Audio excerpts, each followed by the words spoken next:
రచయిత తెలియని పుస్తకం పేరు ఎప్పుడైనా విన్నారా? ఆ పుస్తకాన్ని ఎవరు రాశారో తెలియదు.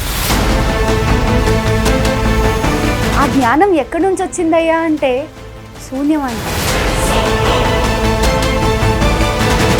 ఎవరు అందించారు అని అడిగితే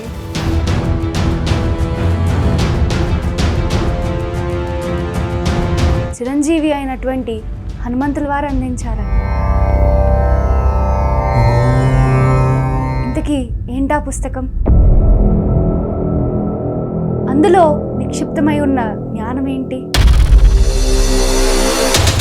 తెలుసుకోవాలనుకుంటున్నారా? పరిమితులు, పరిధులు. మనం మానవులుగా జన్మ తీసుకున్నప్పుడు మనకంటూ కొన్ని పరిధులు ఉంటాయి, పరిమితులు ఉంటాయి, అంటే లిమిటేషన్స్ అంటాము. కానీ మన ఆత్మ ఏదైతే ఉందో అది అనంతం అని చెప్పుకుంటాం, లిమిట్లెస్, పరిమితం లేనిది అని. అసలు మన శరీరానికి ఆ పరిమితులు ఎందుకున్నాయి, మన ఆత్మ ఎందుకు అపరిమితంగా ఉంది అనేటువంటి విషయాన్ని ఈరోజు తెలుసుకుందాం. పిఎంసి ప్రేక్షకులకు నమస్కారం. ఇమ్మోర్టల్ టాక్స్ చిరంజీవత్వపు సంభాషణలు 10వ ఎపిసోడ్కి మీ అందరికీ స్వాగతం. సో గత ఎపిసోడ్లో మనం తెలుసుకున్నాం మనసు, శరీరం ఏ విధంగా నడుచుకుంటాయి, ఆత్మ ఏ విధంగా నడుచుకుంటుంది, మనం ఎలా గుర్తించాలి దానిని, ఆత్మ మన శరీరాన్ని, మనసుని మిమిక్రీ చేయకుండా ఎలా దాన్ని ఆధీనంలో పెట్టుకోవాలి, దాని దారులేంటి అనేటువంటి విషయాన్ని మనం చాలా ఎపిసోడ్స్గా తెలుసుకుంటూ వస్తున్నాం. సో ఉర్వ ఉన్నట్టుండి ఏడవడం మొదలుపెట్టాడు ఈ జ్ఞానం ఎప్పుడైతే అందిందో. అతనికి ఎందుకంత భావోద్వేగాలు వస్తున్నాయి, ఎమోషనల్ అయిపోతున్నాడు? ఎందుకు అంటే అతనికి చిన్నప్పటి నుండి కఠినమైనటువంటి శిక్షణ అనేది అందించబడింది. మనం చెప్పుకున్నాం అతను కాబోయేటువంటి నాయకుడు. సో మిగతా మహతంగుల కంటే ఉర్వాకి కఠినమైనటువంటి శిక్షణ అనేది ఇవ్వబడింది. చాలా ఎమోషనల్గా అతనికి ఎన్నో విషయాలు తెలుస్తూ ఉండేవి చిన్నప్పటి నుండి. ఆ ప్రశ్నలన్నిటితో అతని మైండ్ బొంబార్డ్ అయిపోయేది. సో నేను ఎందుకు ప్రతి దాంట్లోని ఒక ప్యాటర్న్ చూడడానికి ప్రయత్నిస్తున్నాను, నా చుట్టూ ఉన్నదాన్ని ఎందుకు పరిపూర్ణం చేయాలని కోరుకుంటున్నాను అని ఎన్నో ప్రశ్నలు ఉర్వాలో ఉండేవి. సో ఈరోజు దానికి సంబంధించినటువంటి సమాధానం హనుమంతుల వారు ఇచ్చినటువంటి జ్ఞానంలో అతడు ఇంకా లోతుగా అర్థం చేసుకున్నాడు. మనకి ఎప్పుడైతే ఎన్నో ప్రశ్నలు వస్తాయో, అంటే డిఫరెంట్ యాంగిల్స్లో ఎన్నో కోణాలలో మనం ఆలోచించడం మొదలు పెడతామో, మనకు వచ్చినటువంటి సమాధానాన్ని అన్ని కోణాలలో అన్వయం చేసుకోవడానికి మనం ప్రయత్నిస్తాము. అప్పుడు ఆ సమాధానం యొక్క అసలైనటువంటి సారం ఇంకా లోతుగా మనకి అర్థమవుతూ ఉంటుంది. సో ఉర్వాకి ఇప్పటి వరకు ఎన్నో కోణాలలో రకరకాల ప్రశ్నలు ఉన్నాయి. హనుమంతుల వారు అందించినటువంటి ఈ జ్ఞానం ఏదైతే ఉందో అతనికి అన్ని కోణాల్లో ఉన్నటువంటి ఆ సందిగ్ధను నివృత్తి చేసింది. కాబట్టి అతను ఎంతో గ్రాటిట్యూడ్తో ఉన్నాడు. ఇప్పుడు ఉర్వ కృతజ్ఞత కలిగి ఉన్నాడు. ఆ ఆత్మ ఏదైతే ఉందో అనిత ఆత్మ, ఆమెకు నేను ఎంతో కృతజ్ఞుడినై ఉన్నాను, ఆమె కారణంగా ఇప్పుడు ఈ జ్ఞానం అంతా మాకు అందింది. ఇటువంటి జ్ఞానం ఆమెకు తెలియాలి, ఈ యొక్క నాలెడ్జ్ ఏదైతే ఉందో అది అనితకి తెలియాలి. అప్పుడు ఆమె ఆ విషాదం నుంచి, ఆ దారి నుంచి బయటకు వచ్చేయగలదు. ఈ జ్ఞానం అనితకి మాత్రమే కాదు, ఈ భూమి మీద ఉన్నటువంటి ప్రతి ఒక్క మానవుడికి అందాలి. అప్పుడు వారి దారులు అనేవి సరైన ఎంపిక అనేది వారి జీవితంలో జరుగుతుంది. ఈ ఇమ్మోర్టల్ టాక్స్ ఏవైతే ఉన్నాయో అది ప్రతి ఒక్కరికి అందాలి అని ఎంతో కృతజ్ఞతతో అతని కళ్ళ వెంట నీరు వచ్చేస్తుంది. సో అది బాధ కాదు, ఆనంద పాష్పాలు వస్తాయి ఉర్వాకి. అప్పుడు హనుమంతుల వారు చక్కగా చిన్నగా నవ్వి ఇంకా చాలా జ్ఞానం తెలుసుకోవాల్సి ఉంది అని చెప్తారు.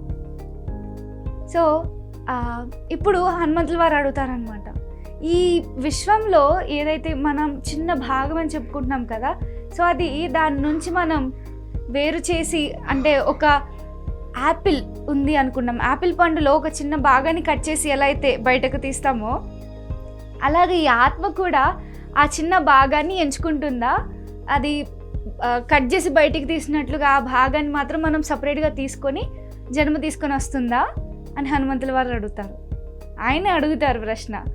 అప్పుడు అందులో కలందాక సమాధానం ఇస్తాడు, అలా ఎలా అవుతుంది దేవా, అలా అవ్వదు, ఆ ఉన్నటువంటి భాగంలో చిన్న భాగాన్నే మనం ఎంచుకుంటాము అని కలందాక అంటాడు. సో అందుకని ఈ యొక్క పరిపూర్ణత మధ్య వచ్చేటువంటి క్లాష్ అందుకు జరుగుతుంది. ఆ పూర్ణత్వంలో మనం ఎప్పుడైతే చిన్న భాగాన్ని ఎంచుకుంటామో అది అపరిపూర్ణంగా లేదా అసంపూర్ణంగా ఉండడం వల్ల మనం పరిపూర్ణ అవ్వాలని కోరుకుంటూ ఉంటాము అని హనుమంతుల వారు చెప్తారు. అయితే ఈ యొక్క అసంపూర్ణతలో పరిపూర్ణత పొందాలి అని మన శరీరం లేదా మన మనసు కోరుకుంటూ ఉంటుంది. కానీ మన యొక్క మానవ జన్మ ఏదైతే ఉందో దానికి కొన్ని పరిమితులు ఉన్నాయి, లిమిటేషన్స్ అంటారు. అవి ఏంటి అని అడుగుతారు. సో ఉర్మి సమాధానం చెప్తుంది, ఇక్కడ అడవిలో జంతువులు ఉన్నాయి కదా, ఒక ఏనుగు ఏదైతే మాట్లాడుకుంటుందో అది నేను వినలేను. గబ్బిలం ఎంతో పెద్ద శబ్దం చేస్తుంది, అది మన యొక్క వినికిడి కంటే ఎక్కువ ఫ్రీక్వెన్సీలో ఉంటుంది, సో అది కూడా మేము వినలేము. ఇలా గబ్బిలాల గురించి, పిల్లల గురించి, ఏనుగుల గురించి చెప్తూ ఉంటుంది. అప్పుడు హనుమంతుల వారు, ఉర్మి నువ్వు కొంచెం ఈ గబ్బిలాల కోసం, పిల్లల కోసం, ఏనుగుల కోసం కాకుండా దీన్ని దాటి ఏమైనా ఆలోచించు. పరిమితులు, మనిషికి ఎన్నో పరిమితులు ఉన్నాయి. వీఆర్ లిమిటెడ్ కదా, మనం అనుకున్నట్టు గాల్లో ఎగరలేము, చాలా పరిమితులు ఉన్నాయి.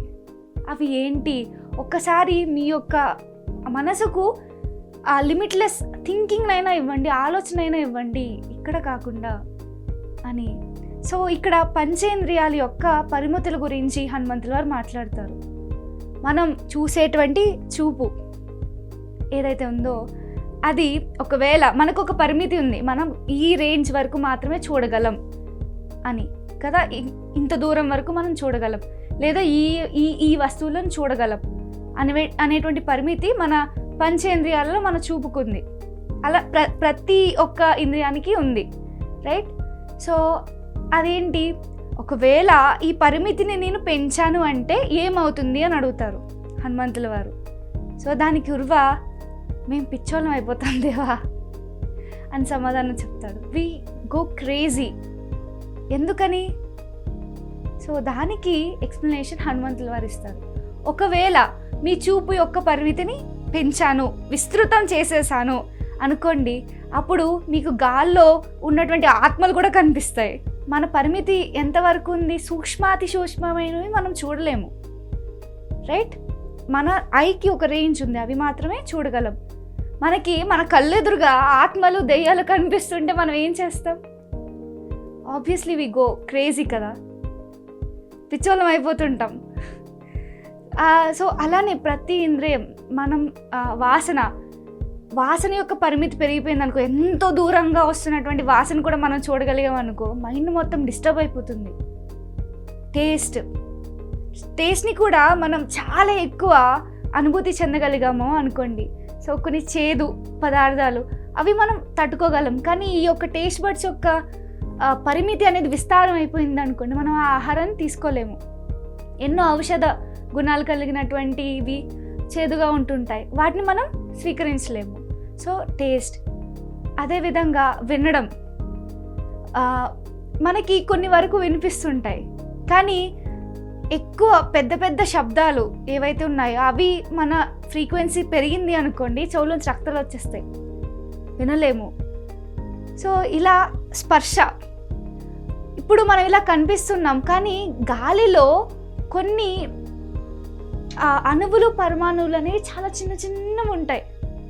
ఒకవేళ మన స్పర్శ యొక్క పరిమితి కనుక పెరిగిపోయింది అనుకోండి, ఈ యొక్క విస్తృతం అయిపోయింది అని అనుకున్నాం, అప్పుడు ఏమవుతుందో తెలుసా, ఆ గాలిలో ఉండేటువంటి చిన్న అణువులు, పరమాణువులు కూడా వచ్చి అవి గుద్దుకుంటున్నటువంటి స్పర్శ మనకు తెలుస్తుంది. సో ఈ మన చుట్టూ కొన్ని లక్షల కోట్ల పరమాణువులు ఉంటాయి, చాలా చిన్న పార్టికల్స్ ఈ గాలిలో ఉంటాయి.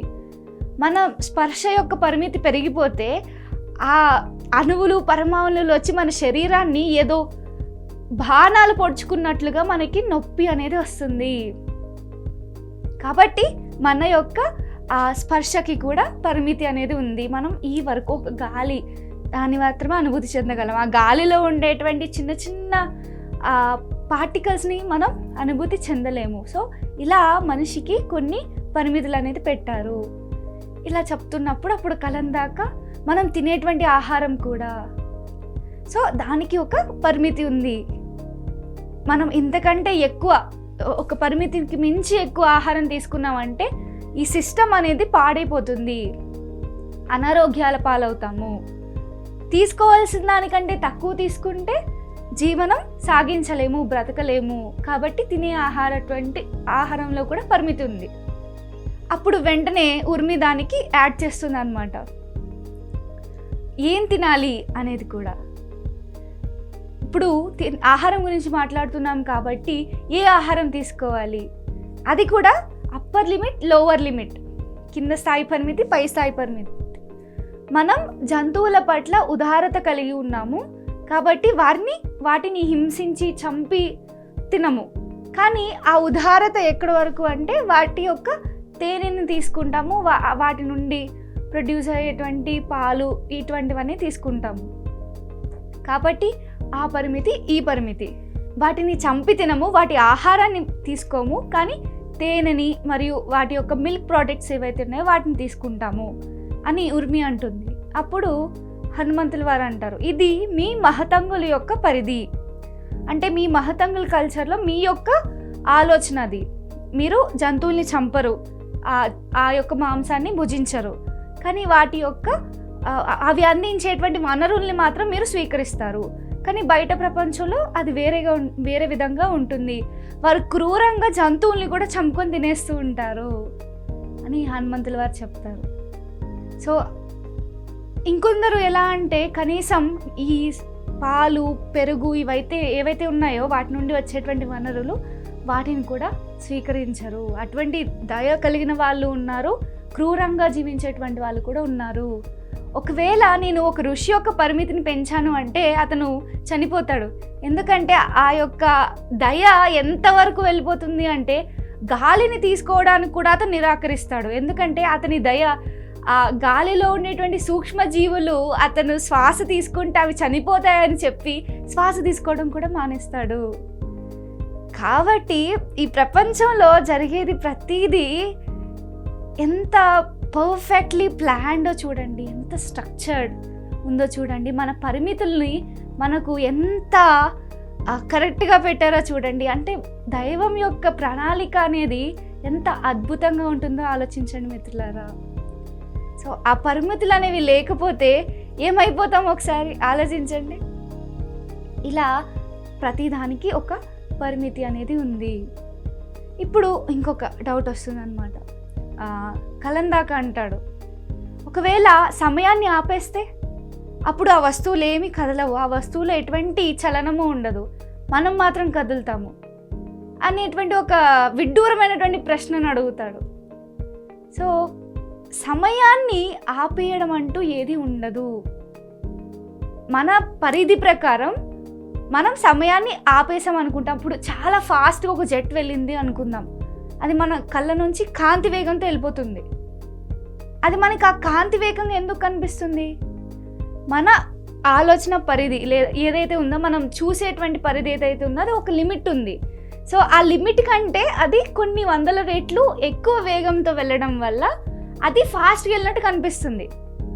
అది మనకి కనిపిస్తుంది, కానీ దేవతలకు అది ఫాస్ట్గా వెళ్ళినట్టు కనిపించాల్సిన అవసరం లేదు కదా, ఎందుకంటే ఇది మానవుల యొక్క పరిధి. సో ఆ విధంగా సమయాన్ని ఆపేయడం అనేది జరగదు, దాన్ని నెమ్మది చేయడం అనేది జరుగుతుంది. ఇప్పుడు ఒక జరిగేటువంటి ఏదైనా మెషిన్ మూమెంట్ ఆగిపోయింది అనుకుందాం, కానీ యాటమ్స్ అనేవి ఉంటాయి, అణువులో మళ్ళీ సబటామిక్ పార్టికల్స్ అనేవి ఉంటాయి, పరమాణువులు. వాటి మధ్య న్యూక్లియస్ ఇవన్నీ ఉంటాయి, ఎలక్ట్రాన్స్, న్యూట్రాన్స్, ప్రోటాన్స్ ఇవన్నీ ఉంటాయి లోపల. మనకి ఏదైతే స్తంభించినట్టు కనిపిస్తుందో దాని లోపల కూడా చలనం ఉంటుంది కదా. సో ఆ లోపల ఉండేటువంటి ఆ అటామిక్ పార్టికల్స్ మధ్య ఎప్పుడు మూమెంట్ జరుగుతూ ఉంటుంది. నిశ్చలంగా ఎటువంటి కదలిక లేనటి వాటిలో కూడా చలనం ఉంటుంది. మనం చూడనంత మాత్రాన అవి నిశ్చలంగా ఉన్నట్లు కాదు. అదేవిధంగా మనం ఏదైతే ఆపేసామో అనుకుంటున్నామో అది ఆగడం కాదు, స్లో డౌన్ అవ్వడం, అది నెమ్మది అవ్వడం. సో ఎప్పుడైతే ఆపేసారు సమయాన్ని, ఓకే స్లో డౌన్ చేసాము అని అనుకుందాము, అప్పుడు మనకి మన కళ్ళ ముందు అన్నీ బ్లర్గా కనిపిస్తాయి అని ఉర్మి అంటుంది. అసలు ఉన్నట్టుంది ఇది ఎక్కడి నుంచి వచ్చింది? సమయాన్ని ఆపేస్తే మనకెందుకు ఏమీ కనిపించవు, లేదా దేన్ని ఫీల్ అవ్వలేము, ఏది తెలియదు, ఎందుకు మనం పని చేయము అని అడుగుతారు అని ఇప్పుడు ఉర్వాకి అర్థం కాలేదు. అంటే అంత డీప్గా ఉర్మి ఎలా అర్థం చేసుకుంది, అసలు దేని నుంచి ఈ కంక్లూషన్ వచ్చింది ఉర్మికి అని ఒక సందిగ్ధమైనటువంటి చూపు చూస్తాడనమాట. అప్పుడు ఉర్మి చెప్తుంది, ఇప్పుడు మనం దేన్నైనా చూడాలి అంటే లైట్ అనేది మన కళ్ళలోకి పడాలి, కళ్ళలోకి పడి అది రిఫ్లెక్ట్ అవుతుంది. రిఫ్లెక్ట్ అయినప్పుడు మనం ఆ యొక్క వస్తువుని మనం చూడగలుగుతాం. ఇది సైన్స్. సమయాన్ని ఎప్పుడైతే నెమ్మది, ఎంత నెమ్మది అంటే 1 సెకండ్ 1 సంవత్సరం, అప్పుడు ఆ గాలి స్లో మోషన్లో వస్తుంది, లేదా ఆ వెలుతురు ఏదైతే ఉందో అది స్లో మోషన్లో వస్తుంది. ఎంత స్లో? 1 సెకండ్లో పడేటువంటి ఆ వెలుతురు ఏదైతే ఉందో సంవత్సరానికి పడుతుంది అది. సో అంత నెమ్మదిగా ట్రావెల్ చేస్తుంది.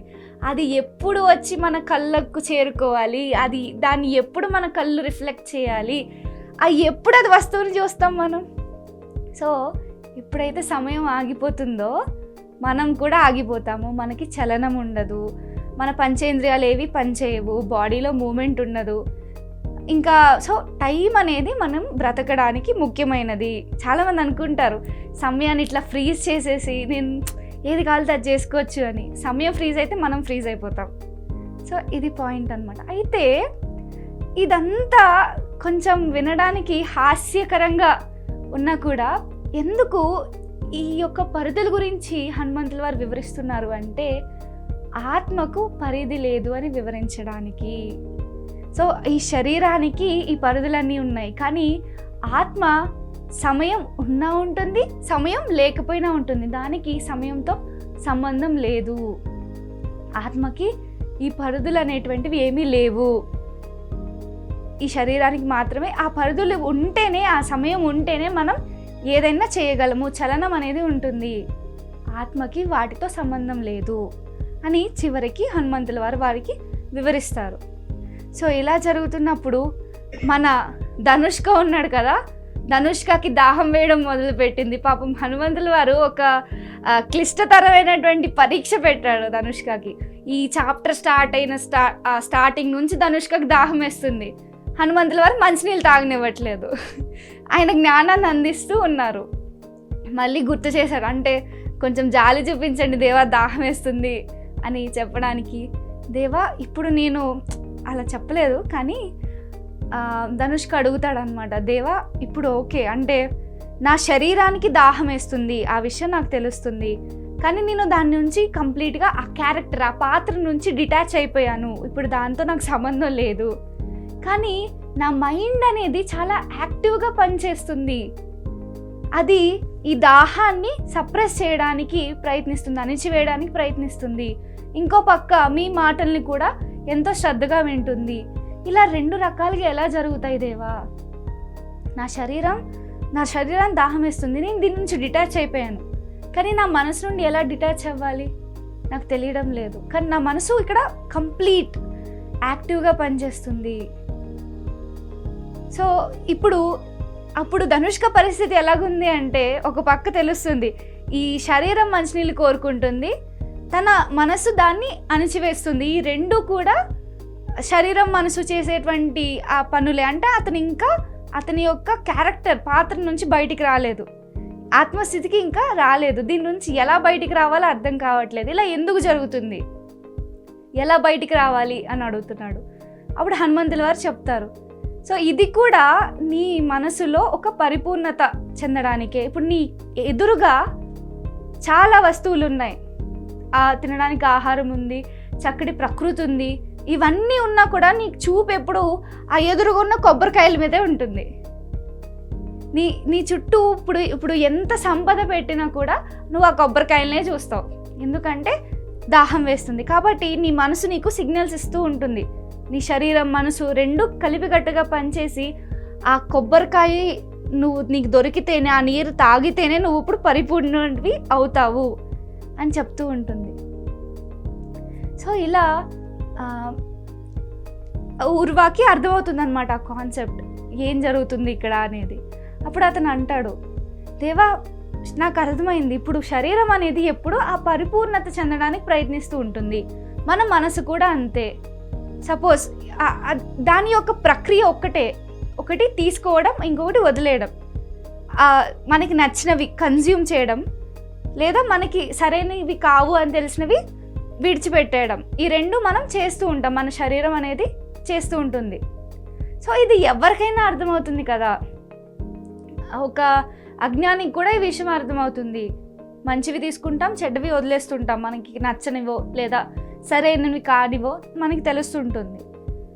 సో ఈ యొక్క కన్వర్జేషన్ ఎప్పుడైతే వచ్చిందో హనుమంతుల వారు ఒక ప్రశ్న అడుగుతారు, నీ శరీరానికి ఇది మంచిది కాదు అని నీకు ఎలా అర్థమవుతుంది? అప్పుడు ఆయనే దానికి సమాధానం చెప్తారు, నీ మనసు చెప్తుంది. రైట్, మన మనసు చెప్తుంది, నువ్వు ఇది ఒక పామును చూసావంటే భయపడు, పారిపో, ఎందుకంటే అది కాటేస్తుంది, విషం ఎక్కుతుంది, నీ శరీరానికి మంచిది కాదు, నీ మనసు చెప్తుంది. మరి నీ మనసుకి ఏది సరి అయినదో ఏది సరి కానిదో ఎవరు చెప్తారు అంటే వారు ఆత్మ అని చెప్పడానికి ప్రయత్నించారు, కానీ ఆత్మ కాదు. ఎందుకంటే ఆత్మ అనేది శూన్యమైనది, అది దేనిని మార్చడానికి ప్రయత్నించదు, అది కేవలం అనుభూతి చెందుతుంది అంతే. మరి ఏది మన మనసుకు చెప్తుంది? మనం శరీరం ఎలా ఉండాలి అనేది మన మనసు నిర్ధారిస్తూ ఉంటుంది. మరి మన మనసును ఎవరు నిర్ధారిస్తారు? అసలు ఈ మనసు అంటే ఏంటి అని హనుమంతుల వారు అంటారు. ఇప్పుడు కలందాక ఈ తలకాయ, ఈ బుర్ర, దాని వెనుక దాని లోపల ఉన్నటువంటి బ్రెయిన్, ఇలా మెదడు, ఇలా రకరకాల సమాధానాలు చెప్తాడు. అప్పుడు హనుమంతుల వారు, కాదు, నీకు కనిపిస్తున్నటువంటి మెదడు మనసు కాదు. మరి మనసు అంటే ఏంటి? ఇప్పుడు నీ మనసుని ఎవరు కంట్రోల్ చేస్తారు, లేదా నీ మనసుకు అర్థమయ్యేలా ఎవరు చెప్తారు అనేటువంటి విషయాన్ని హనుమంతుల వారు అడుగుతారు. సో వాళ్ళందరికీ చాలా డౌట్ స్టార్ట్ అయిపోతుంది, మనసు అంటే ఏంటి అంటే ఇప్పటి వరకు బ్రెయిన్ మైండ్ రెండు అంటాం కదా, సో ఈ మెదడు ఏదైతే ఉందో అదే మనసు అనుకుంటున్నాం కాదా? అసలు మనసు అంటే ఏంటి? ఈ మనసును నిర్ధారించేది లేదా డైరెక్ట్ చేసేది ఏది, దానికి అర్థమయ్యేలా చెప్పేది ఏది అని వాళ్ళందరూ ఒక డౌట్తో చూస్తారు. హనుమంతుల వారు అప్పుడు ఉర్వా వైపు చూసి, ఉర్వా లేచి అక్కడ కాలుతున్నటువంటి మంటల్లోకి వెళ్ళు. సో అక్కడ ఉన్నట్టుండి ఒక షాక్ అన్నమాట, ఎవరు ఊపిరి కూడా తీసుకోలేరు, అటువంటి షాక్లో ఉండిపోతారు. హనుమంతుల వారు ఏంటి, ఏం మాట్లాడుతున్నారు, ఉర్వాని లేచి మంటలోకి వెళ్ళమంటున్నారు. సో ఇప్పుడు ఉర్వా ఏం చేస్తాడు? అతని గురుదేవులు ఇచ్చినటువంటి ఆదేశం, వెళ్ళి మంటల్లో నిలబడు అని చెప్పారు. సో వెళ్ళి నిలబడతాడా? అసలు మనసును ఎక్స్ప్లెయిన్ చేయడానికి ఎందుకు వెళ్ళి మంటల్లోకి నిలబడమన్నారు? తర్వాత ఏం జరగబోతుంది అనేటువంటిది నెక్స్ట్ ఎపిసోడ్లో తెలుసుకుందాం. Until then stay tune to PMC, ప్రతి క్షణం సత్యదర్శనం. Signing off, Deepti.